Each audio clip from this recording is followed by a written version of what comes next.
I wanted to ask you a few questions about why did you decide to write about that subject? The ruling did not merely embarrass Camilla.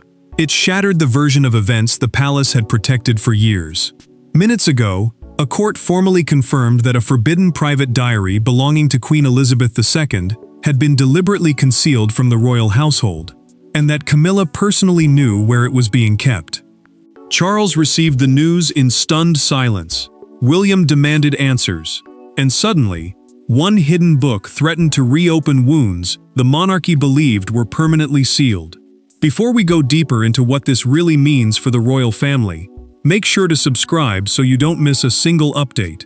Charles read the decisive paragraph twice.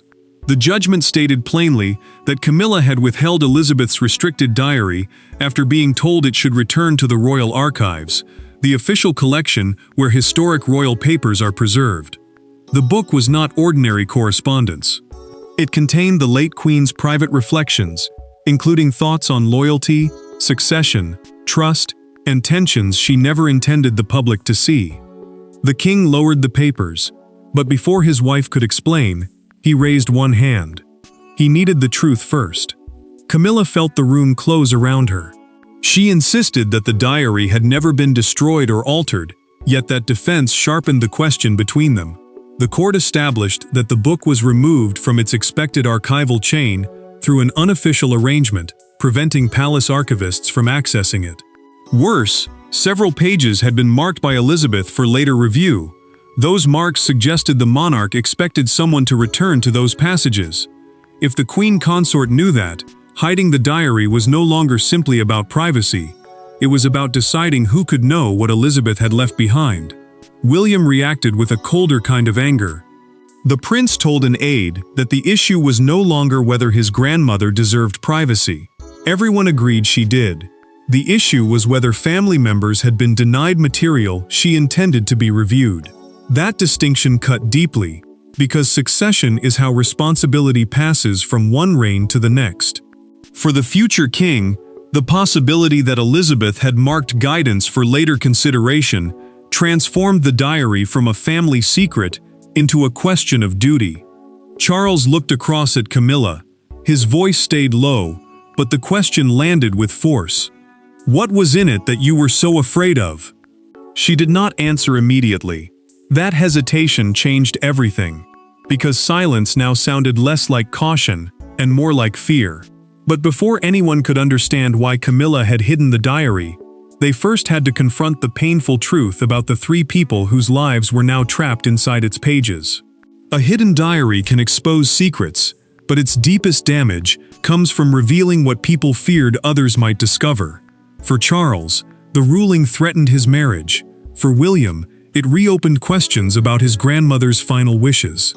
And for Camilla, it transformed an act she had kept buried into a judgment about her character. Behind palace titles and constitutional duty, three people were suddenly confronting something painfully human. Trust had been broken, and none of them could pretend otherwise. Charles could not escape the choice tightening around him. Elizabeth's diary was more than material. It carried the private voice of the mother whose approval, restraint, and judgment had shaped every stage of his public life. The king also knew that constitutional duty meant responsibility, attached to the crown, not simply to personal affection. That was why Camilla's decision cut so deeply. She had not only hidden words, she had decided what he was strong enough to hear. Camilla sat alone after their first confrontation, anger giving way to fear. When Charles returned, she told him privately that she had never intended to damage the crown. Then came the admission that changed the mood again. She had understood that some passages could cause irreversible pain if released at the wrong moment. The queen consort expected outrage. Instead, he answered with disappointment, asking why she had made that choice without him. His restraint hurt more than anger because it revealed how personally betrayed he felt. William carried a different wound.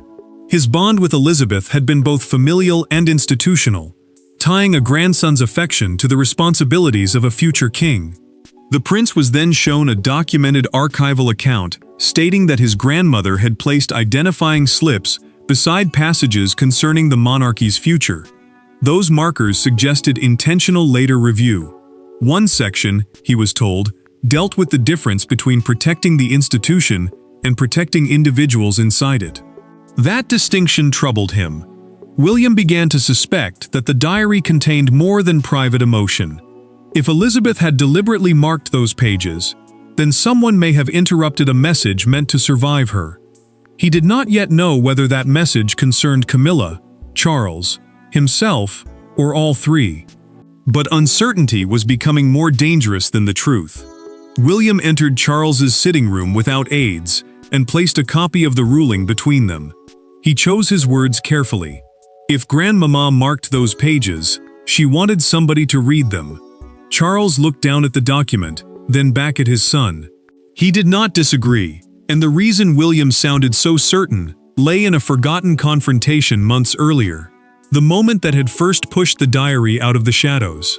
Long before the court ruling, there had been one evening everyone involved would later recognize as the point of no return. It happened behind closed doors, without cameras, announcements, or public drama. A routine archival discussion suddenly became a confrontation over Elizabeth's private papers. Camilla heard something that changed her expression. An archivist received an instruction that would later become crucial evidence. And from that night onward, the Queen's diary was no longer simply a private record. It became something somebody desperately wanted controlled. Camilla had entered the Windsor meeting expecting routine questions. Instead, a senior archivist explained that several of Elizabeth's marked pages were scheduled for formal review by Charles and William. Restricted archival procedures meant sensitive royal papers could remain sealed, while authorized officials decided what should be preserved, reviewed, or withheld. That mattered because the diary crossed two worlds at once. It contained intensely personal reflections, yet some entries also dealt with future royal responsibilities. Nobody could easily dismiss it as private emotion anymore. Camilla reacted immediately. According to the later court record, she asked that the diary be removed from the review batch until family sensitivities could be assessed. The Queen Consort argued that exposing raw judgments could destabilize Charles during a vulnerable period.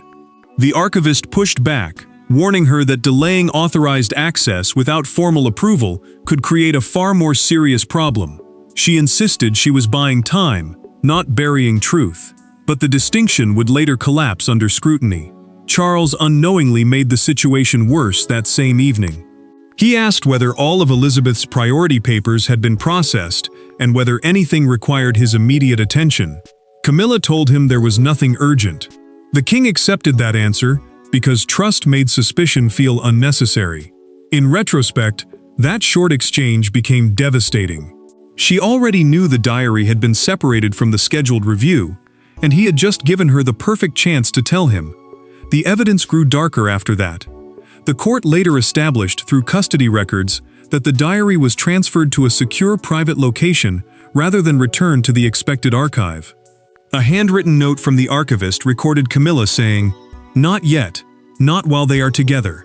Investigators interpreted the phrase as a reference to Charles and William reviewing the marked pages at the same time. That single sentence suggested the real fear may not have been disclosure alone, but what father and son might understand together. William learned about the Windsor meeting months later through the documented archival account. He went completely still when told his grandmother's marked pages had been deliberately withheld. The prince asked only one question: who stopped the review? When Camilla's name was given, his silence hardened into resolve. Now that the court had reconstructed that night, William no longer wanted explanations delivered through advisors. He wanted Camilla across the table from him. There were no lawyers in the room when William finally faced Camilla. No courtiers to soften the language. No carefully prepared palace statement to hide behind. Only a son, a stepson, and a woman whose decision had placed Elizabeth's final private words beyond his reach. William did not begin by accusing her of betrayal. He asked something far more dangerous. Who had given her the authority to decide what the Queen's family was allowed to know? William entered that confrontation believing the legal question was already settled. The prince was no longer interested in whether the diary had technically been withheld. The court had answered that. He wanted to know why Camilla believed she could override the archival process, the formal system used to control who may handle and review sensitive royal records. That mattered because the process existed to stop private emotion from becoming private power. And now, in his mind, that line had been crossed. Camilla refused to retreat. She told him the diary had never been destroyed, altered, or sold, and she insisted every page remained intact. The Queen Consort said she had feared that immediate disclosure would trigger another family rupture while Charles was still grieving and the monarchy was already fragile. William listened until she finished. Then he asked, "Who gave you the right?" Her answer came without disguise. Nobody had. She had made the decision herself because she believed the king could not carry another wound. William's anger became quieter. That made it heavier. He told Camilla that protecting his father was not the same as protecting the crown, especially if doing so meant hiding Elizabeth's words from both her heir and grandson. The future king reminded her that the monarchy survived by accepting duty, even when duty hurt. She answered that he had no idea what those pages contained. His expression changed immediately. That was the opening he had been waiting for. Camilla finally admitted she had read enough of the marked passages to understand why Elizabeth had separated them. She would not reveal the exact wording before Charles saw the diary himself, but she confirmed that one entry dealt with trust inside the royal household. Another addressed what should happen when personal loyalty clashes with duty. The Queen Consort said the words were severe enough to damage relationships permanently. William heard something different. His grandmother had warned about exactly the crisis now unfolding. Camilla reached toward the court file as if to reclaim control of the conversation. William placed his palm over it before she could touch it. "This is no longer yours to manage," he said. She stopped. For several seconds, neither moved nor spoke. The silence settled the personal argument, but not the larger battle. William had delivered the emotional challenge. But emotion alone could not decide what happened next. Control now belonged to the people who possessed the legal authority to recover Elizabeth's hidden words. The confrontation changed the mood, but the next move changed the balance of power. For the first time since the diary disappeared from official custody, Camilla could no longer decide who saw it, when it moved, or how its contents were handled. The court's ruling had created a clear chain of authority, and Charles now faced an agonizing choice: protect his wife from humiliation, or restore his mother's diary to the institution she had served for 70 years. Charles understood that delay would now look like protection. The ruling placed recovery in the hands of authorized legal representatives and archivists, the officials responsible for securing sensitive records and preserving their documented history. That mattered, because the king still held personal influence, but even a monarch could not simply erase a court finding. If he tried to shield Camilla now, a private breach of trust could become dangerous. A question about whether the crown believed its own rules applied to everyone. Charles met his senior private secretary and listened as the recovery procedure was explained.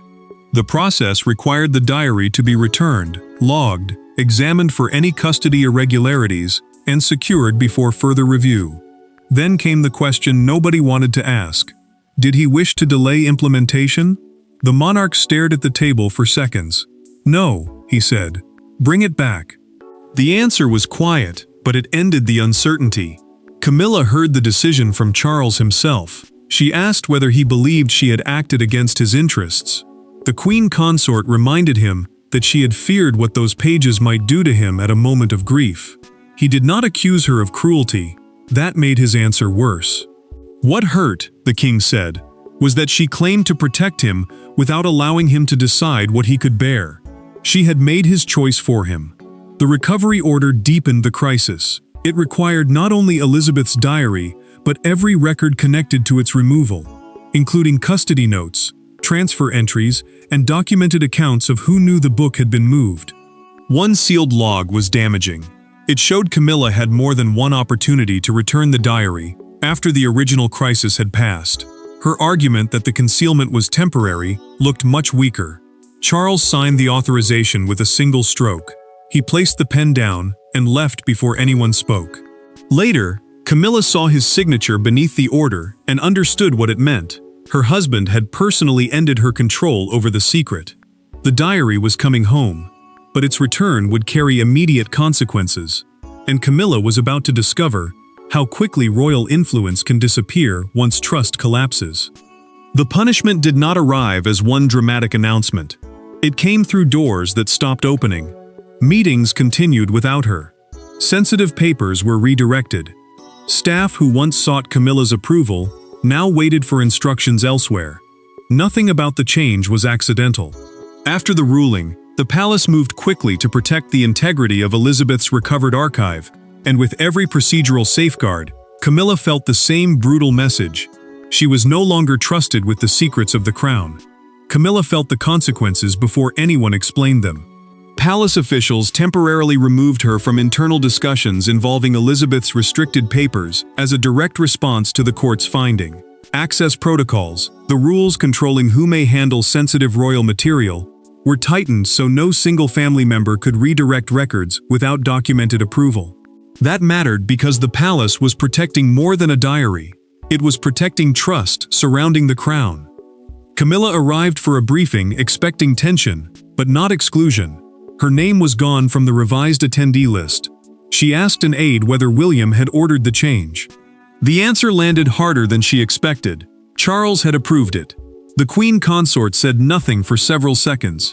Public criticism was something she knew how to endure. The King's signature on her removal was different. It turned institutional fallout into something painfully personal. The records deepened the humiliation. Recovered custody notes showed that a household staff member had questioned the diary's location months earlier and had been told the matter was resolved privately. That phrase now sounded less like reassurance and more like concealment. William responded by ordering that every page marked by Elizabeth for later review be catalogued untouched before anyone read a word. The prince wanted the process beyond suspicion, because one accusation of interference had already damaged the family enough. Camilla returned to her private room after the cancelled briefing and closed the door herself. She did not call for staff. She did not ask for updates. For the first time, the Queen Consort understood that influence could disappear without spectacle. No title had been taken from her, yet access, confidence, and authority were slipping away at once. And she knew Charles had allowed it. Charles, meanwhile, sent a message asking William to meet him alone before the diary was opened. The king understood what came next could wound them deeply, but delaying it now would only repeat the mistake that had created the crisis. Father and son would have to decide whether they were ready to hear Elizabeth's judgment together. The crisis had stripped Camilla of control. Now it forced Charles and William into the one conversation both men had avoided from the beginning. When Charles and William finally sat together, there was no Camilla, no lawyer, and no palace official between them. For once, the monarchy disappeared, and only family remained. Elizabeth's diary had not yet been opened, but its weight was already shaping the conversation. Charles feared discovering his mother had doubted people he loved. William feared discovering she had tried to warn them. Yet both men understood something had changed. Hiding the truth had become more painful than reading it. Charles spoke first. He admitted that the diary belonged above all to Elizabeth's personal legacy, yet the marked passages could not simply be ignored because she had deliberately separated them for later attention. The king understood that authorized review meant limited access by people formally permitted to examine sensitive material, not public release. That distinction mattered. His mother's privacy could still be protected, without pretending her final concerns had never existed. William agreed. The prince told his father that accountability did not require humiliation, and that the diary should remain protected beyond those authorized to see it. He had no interest in turning his grandmother's private reflections into public spectacle, but he also refused to accept that protecting Camilla's dignity meant excusing what she had done. For him, the deeper issue was simple. No member of the family could decide alone which truths the crown was allowed to confront. Charles struggled with that answer, because part of him blamed himself. He admitted that Camilla had seen how vulnerable he was after Elizabeth's death, and wondered whether his dependence on her had encouraged the secrecy. The monarch felt anger toward his wife, but guilt sat beside it. William answered carefully. Understanding why she acted, he said, did not erase the choice she made. They could show compassion without rewriting the facts. Then, the diary was opened. Charles and William read the marked entries together. Elizabeth's words did not deliver the personal attack either man had feared. Instead, the Queen warned that the crown becomes endangered whenever private affection is allowed to override transparent duty. Another passage was even sharper. Future monarchs must never permit relatives to control records simply because the truth might cause pain. The message felt almost prophetic. The crisis surrounding Camilla had become the exact weakness Elizabeth had warned against. Charles finished reading and closed the diary. His hand remained on the cover. She knew exactly what weakness looked like, he said. William did not hesitate. Then we know what to correct. Father and son agreed on the final course. The diary would remain protected. Camilla would be spared public exposure of its private contents, but she would have to accept the court ruling and privately acknowledge why hiding it crossed an unforgivable boundary. Their decision ended the argument inside the room, but outside the palace gates, the country had already turned one hidden diary into a national reckoning. In the end, Elizabeth's diary did not destroy the monarchy. The secrecy surrounding it merely did far more damage.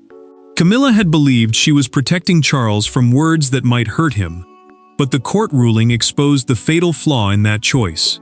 Love cannot grant someone the right to control another person's truth. When the family finally gathered to settle the matter, nobody shouted. There was no dramatic exile. There was something harder, an acknowledgement that trust, once broken, must be rebuilt slowly. Camilla faced the consequences without resistance. The diary was formally returned to protected royal archival custody, meaning it would remain secured under official control while only authorized people could review the passages Elizabeth had deliberately marked. That mattered because the crisis had exposed a weakness bigger than one hidden book. Charles and William agreed on a permanent principle. No spouse, heir, advisor, or senior royal could remove sensitive historic records from their documented chain of custody simply because the truth might hurt. Camilla met Charles privately after the decision. She admitted she had crossed the line between protecting him and controlling information that carried wider royal responsibility. The Queen Consort did not ask him to reverse the restrictions. The king told her their marriage would survive, but trust would not return simply because the scandal had reached its end. He offered no humiliation and no easy forgiveness. What remained was something harder, the slow work of rebuilding what secrecy had broken. William chose restraint. The prince told his father that no further personal punishment was necessary because Elizabeth's warning had already achieved its purpose. The family had been forced to confront the lesson she left behind. Loyalty to individuals could never outrank duty to the crown. Charles approved permanent oversight reforms, while Camilla accepted reduced involvement with restricted royal archives. The consequence was firm, clear, and final. William returned the diary to the archivist before leaving. He did not keep it. Charles watched without speaking. That single decision carried the emotional verdict of the entire crisis. Elizabeth's words belonged neither to Camilla, nor her grandson, nor even the king. They belonged to the protected history she had entrusted to the institution. The forbidden diary returned to silence, but the silence was different now. Camilla emerged diminished, Charles wounded, and William more determined. Elizabeth's final lesson survived them all. The crown cannot demand trust while hiding uncomfortable truth. Thanks for watching. Please don't forget to like and subscribe, and we will see you in next one.